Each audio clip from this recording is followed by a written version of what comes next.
interesting. Is one of the most effective politicians, whatever you think of the policy and him as a person, just as a politician, just understanding that always lean in to being more who you are. The people are not savvy about issues, but they smell a phony a mile away. And that kind of shit, nobody else does it. You know, there's a couple of times when, look, I've been his biggest critic for good reason. And when he got reelected, I said, I'm not going to pre-hate anything.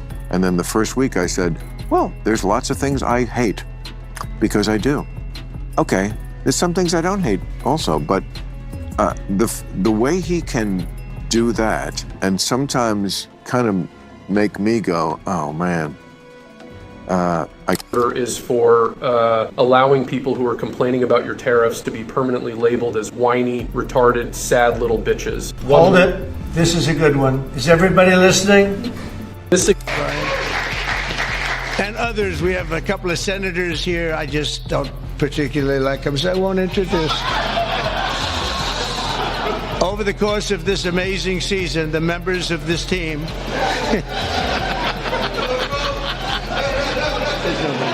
Trust me, this is the video we've all been waiting for. Bill Maher finally said it out loud. He actually likes Trump, and now the woke Dems are completely losing it. Sure, we all know he voted for Kamala, but let's be real, when it comes to calling out the left's hypocrisy and corruption, nobody does it quite like Bill.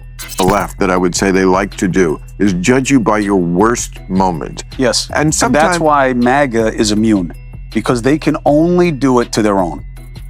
Donald Trump is truly the Teflon Don. The media cannot take him down. No. Because his people reject the basis of the criticism. There's an old expression, you know, that if you have to decide whether or not to care about what someone says about you, the way you start is, well, who said it? What do I think of them? And people have made that assessment about the media. And they've said, you know what? I don't care what you say about him, because I think that you allow a lot worse. And I think you're kind of what you say he is. And that's why they're not going to get Hegseth out. No. But they would be if it were the Biden administration. They can cancel all day on the left. They cannot take out members of MAGA. Trump would have to go bad on the guy. It would probably have to be a federal case to make him even think about it. And there is a power in that for him. And in the process, they're just exposing themselves more and more. Trust me, when the time comes, everything they've tried to keep hidden is going to come to light, and they're going to absolutely lose it. Bill Maher didn't hold back either. He spoke loud and clear, calling out the woke Dems and telling them the hard truth about Trump, the truth they've been too afraid to admit. See him booed. He was on stage with Bill O'Reilly, and they were doing something like this.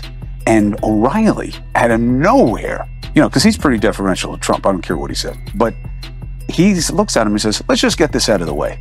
You were vaccinated, right? And Trump says, yeah. Boo. And you got the booster. I know you did, because I got it too, because of our age. Yes, I did. Boo. And he turns and he says, don't you boo me. And they keep booing. And he says, I'm all you got. Don't you boo me. I'm all you got.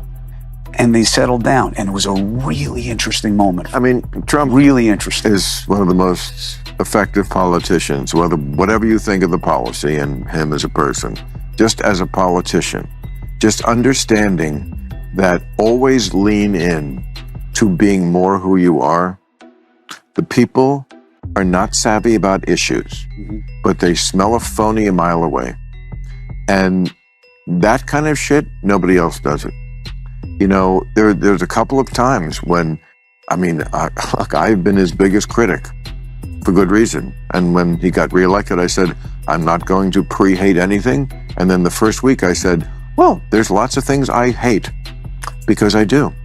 Okay, there's some things I don't hate also, but the way he can do that and sometimes kind of make me go, oh man, I got to give it up. Like when he did that thing where the guy came in from the Taliban and he said, this is an aerial picture of your house.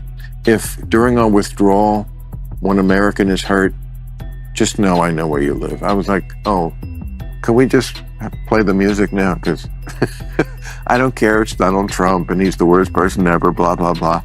I fucking love that. One time they were doing something was going on with, and he said, you know what? When you come after New York, you got to go through me. It's like, oh, hometown boy. You know, he has those moments that no other politician has. And the Democrats have to find that guy. And this is exactly what the woke Dems just don't get. Hating someone doesn't automatically make them a bad leader or someone who's done harm. You've got to separate emotions from facts. When someone brings up Trump, you can't just say, oh, he's been prosecuted, so he's a bad guy. No, you've got to actually look at his record, his policies, and most importantly, his love for America. And here's the wild part. The same person who spent years trashing Trump turned around and said this about Biden. Yeah, you're gonna want to see that. Has to convince President Biden that if he runs again, he's going to turn the country back over to Trump and go and go down in history as Ruth Bader Biden. The person who doesn't know when to quit and so does great damage to their party and their country.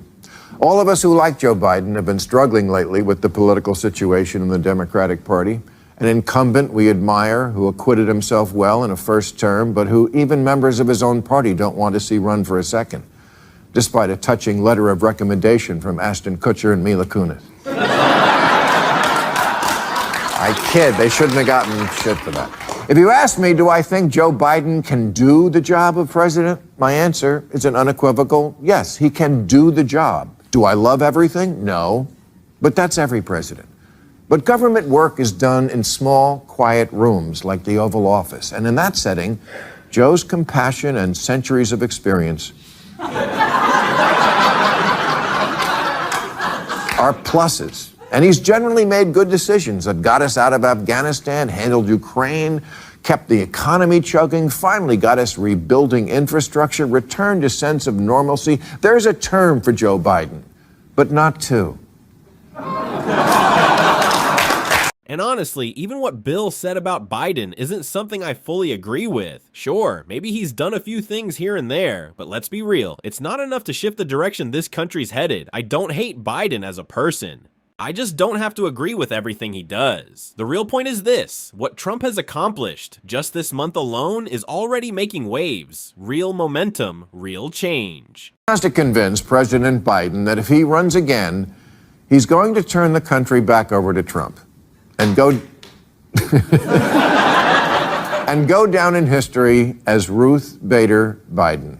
The person who doesn't know when to quit and so does great damage to their party and their country. All of us who like Joe Biden have been struggling lately with the political situation in the Democratic Party. An incumbent we admire who acquitted himself well in a first term, but who even members of his own party don't want to see run for a second, despite a touching letter of recommendation from Ashton Kutcher and Mila Kunis. I kid, they shouldn't have gotten shit for that. If you ask me, do I think Joe Biden is Joe Biden saying, you know what, if you just give me a new law, why doesn't the president can fix this? He already has the existing laws. And Border Patrol will tell you that right to your face. I need a piece of paper from Congress to deal with the border. No, you already have that. That's right. That's right. So he has. At this point, Bill might be the only one left on the Democrat side with even a shred of common sense, actually calling out the nonsense while everyone else stays silent. That's the part the Dems still don't get. They've boxed themselves into just 3 talking points: race, gender, and identity. That's the filter they use for everything. And if they keep doubling down on that kind of ideology, it's not just going to be tough to bounce back, it's going to be impossible. An oligarchy is taking shape of extreme wealth, power, and influence that literally threatens our entire democracy, basic rights and freedoms, and a fair shot for everyone to get ahead. Obviously, we've seen the tableau, or about to see it, at the inauguration. Bezos, Musk, and Zuckerberg are all on the dais. I think this is who Joe Biden Tim is. Cook, I think, too. Yeah, and the guy from TikTok. We'll get to that. And, you know, these are all the most powerful men in the world, because we want to stick it to the elitists. And I don't think Joe Biden is wrong. I mean, he talked about back in the day, 100 years ago, I remember when I don't remember, but I remember reading that John D. Rockefeller, I think at one point, was worth 2% of GDP in this country, and they did something about it. They did. They created antitrust, and they broke up Standard Oil. I don't see us doing that with this group, should we? There's always been a large conversation around, especially on Capitol Hill, regulation of social media companies and how you're going to do that in order to not step on the First Amendment. But I find it very difficult for Joe Biden to credibly hold argument about the tech industrial complex when it has so served Democrats up into this point. He talks about the fact that there is extreme wealth and that this needs to be broken up. Democrats didn't have a problem with that extreme wealth when $1 billion was raised by Kamala Harris in under 100 days to be able to try to fuel her to the presidency. Nobody minded extreme wealth then. They didn't mind extreme power when Joe Biden was able to unilaterally pardon his son for over a decade of alleged or convicted crimes. And they certainly didn't mind extreme influence when both the Biden White House and the Biden campaign were pressuring these social media companies to suppress conversations, stories, the Hunter Biden laptop story, people pushing back on COVID that they didn't like. So while we can definitely have a conversation on the overall merits of regulation when it comes to social media companies and the uber wealthy, if you want to, in this country, but Joe Biden has no credibility to carry that. And that right there is the core issue with the left. They never stop to look in the mirror. There's no self-reflection, no accountability. They don't question what's broken within their own party. The only time they seem to care is when the GOP does something they don't like. That's why it's so refreshing to see someone finally speak up loud and clear with no hesitation, just straight up saying, "You're wrong." Think should be the reality is the reality that he then espouses, even though you know it's not. That doesn't What he bother. talks about is what Americans are feeling every single day, no matter what city in the country you're talking about. So facts don't matter. Inflation. Oh, no, they do. Inflation. Let's take that one for a moment. Yeah, the year over year right now is what, 3.4, 3.5%? But the overarching move of inflation from when Joe Biden took office to now is up massively over 20%. Those prices didn't go away, Bill. Don't say that. Don't say it's the worst ever. That's a lie. Because if you're an American under the age of 45 or 45 younger, like I am, this is the worst inflation you've ever seen. I heard about inflation from my mom under Jimmy Carter, and Reagan had to get that under control. I've never seen anything like this. It's one of the reasons why young voters, young men in particular, are saying, you know what? At least when Donald Trump was president, I had more money in my pocket and I could get more things. Because this Joe Biden guy, he's not getting it done. Yeah, but here's the thing. Donald Trump, At this point, it feels like fact must mean BS to the woke Dems, because they've never been willing to accept actual facts when it comes to their own issues. The only time they suddenly care about truth is when it's being used to attack the GOP. And to wrap this video up, let's end on a powerful note with this incredible moment of a woman speaking boldly about what it truly means to be both an immigrant and an American. Go around the country and educate people about what immigrants do for this country, or the fact that we are a country of immigrants. Right, right. The fact is, ain't none of y'all trying to go and farm right now. Okay, so I'm lying. Raise your hands. You're not. We done picking cotton. We are. You can't pay us enough to find a plantation. I know that's right. Made a great video about this, why extremism is so interesting.